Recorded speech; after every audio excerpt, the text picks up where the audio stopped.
sepakat, tidak ada yang menolak. Kekhawatiran terjadi dui fungsi ABRI sudah jelas, tidak ada yang dirubah. Khawatir TNI itu berbisnis, tidak dirubah, tetap ada larangan.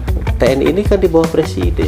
Tadi seluruh fraksi di DPR sepakat, tidak ada yang menolak revisi Undang-Undang TNI ini. Sementara kritik dari masyarakat juga cukup tajam gitu. Apakah memang seluruhnya ini memahami urgensinya revisi ini? Saya memahami soal rasa ketakutan dari seluruh elemen bangsa. Rasa was-was, kemudian quote and quote ya seolah-olah tidak percaya gitu kan kepada DPR, kepada pemerintah atas kekhawatiran tadi. Khawatir terjadi dui fungsi ABRI kan begitu. Khawatir akan penempatan pos-pos sipil. Nah, ini saya jujur saya mengapresiasi kekhawatiran-khawatiran itu dan terus digerakkan. Dan tentu PKB merasa terbantu, DPR juga merasa terbantu. Bahwasanya saya menghargai, menghormati, dan saya hormat bagaimana kepada elemen-elemen masyarakat yang memiliki rasa tanggung jawab terhadap amanat reformasi itu sendiri.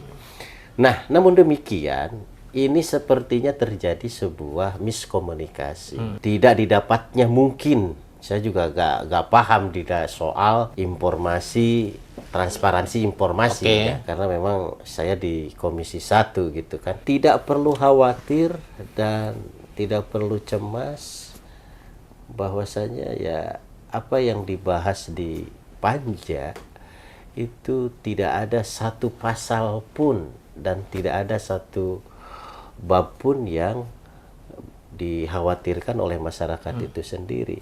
Kita hanya membahas soal bagaimana kedudukan TNI dalam hal perencanaan dan strategis, karena di pasal 3 ya ayat 2 sesungguhnya kan TNI ini kan di bawah presiden.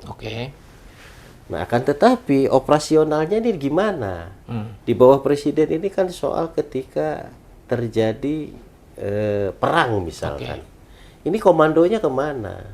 Apakah ke Menhan atau ke presiden? Kemudian juga soal kekhawatiran terjadi dui fungsi ABRI sudah jelas, tidak ada yang dirubah. Bahwasanya TNI aktif yang akan ditempatkan pada posisi jabatan sipil, maka syarat utamanya adalah dia keluar nonaktif ataupun pensiun dari TNI. Itu tidak diubah ya? Tidak diubah.